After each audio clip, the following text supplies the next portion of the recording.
پہلے ڈاکٹر محمد علی صاحب میں آپ کی جانب آؤں گا. سڈنی واقعے کا الزام بھارت نے ہم نے تو یہ دیکھا کہ پاکستان پر لگا دیا سیدھا سیدھا, اور ابھی تک کوئی تحقیقات سامنے نہیں آئی تھی, لیکن ان کی جانب سے فیصلہ سنا دیا گیا اور پاکستان کے اوپر الزام لگا دیا گیا. مگر حملہ آور ساجد کا جو تعلق ہے وہ یہ بتایا جا رہا ہے کہ وہ بھارت سے ہے, اور اب تو اس کی جو تفصیلات ہیں وہ بھی سامنے آ گئی ہیں. کیا آپ نہیں سمجھتے کہ اس واقعے کے ایک تو اس سے پہلے جب تک تحقیقات نہیں ہو جاتی بھارت کا ایسے الزام لگانا, اس پر بھی کمنٹ کیجیے گا, اور ایسا بھی ہو سکتا ہے کہ آنے والے وقت میں یہ پتہ لگ سکے کہ بھارت بھی اس میں ملوث ہو سکتا ہے؟ بہت شکریہ جی. اس بڑے اہم عالمی دلچسپی کے معاملے سے تین چیزیں بالکل سامنے واضح ہو گئی ہیں کہ بھارت تین اعتبار سے عالمی دہشت گردی کا مرتکب ہے. پہلا جو ایسپیکٹ وہ آپ جانتے ہیں, ہم 50 سال سے جانتے ہیں, ریاستی دہشت گردی جو کہ وہ مائنورٹیز کے خلاف اور مقبوضہ کشمیر میں کر رہا ہے.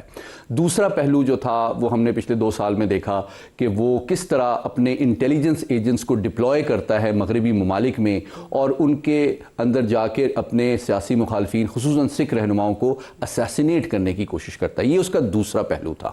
اور اب تیسرا پہلو سامنے آیا ہے جس میں بھارتی شہری جو ہیں اور بھارتی ڈائسپورا جو ہے وہ عالمی دہشت گرد تنظیموں کے ساتھ ان کے رابطے سامنے آ رہے ہیں. اور دیکھیے بھارت آنا جانا تو اب میڈیا میں آ چکا ہے کہ کئی دفعہ وہ بھارت آتے رہے. حالانکہ 27 سال سجاد صاحب جو ہیں وہ آسٹریلیا میں مقیم رہے ہیں, لیکن اس دوران کئی دفعہ وہ بھارت بھی آئے ہیں. لیکن اس سے زیادہ جو تشویشناک بات ہے وہ اس بڑے حملے سے 1 ماہ پہلے جو انہوں نے ایک بڑا طویل دورہ فلپین کا کیا, وہ بہت اہمیت رکھتا ہے, کیونکہ فلپین جو ہے وہ داعش اور القاعدہ کا ایک بڑا منظم ایک سارٹ آف بیس کے طور پہ سامنے آیا ہے, خاص طور پہ جو اس کا ابو سیاف گروپ ہے. اور اقوام متحدہ کی سیکیورٹی کاؤنسل کے آفیشیل ڈاکومنٹس کے مطابق اسامہ بن لادن کے جو برادر نسبتی ہیں وہ براہ راست فنڈنگ اور ٹریننگ میں اس گروپ کو ریز کرنے میں انوالو رہے ہیں. یہ گروپ 30 سے 40 ایسی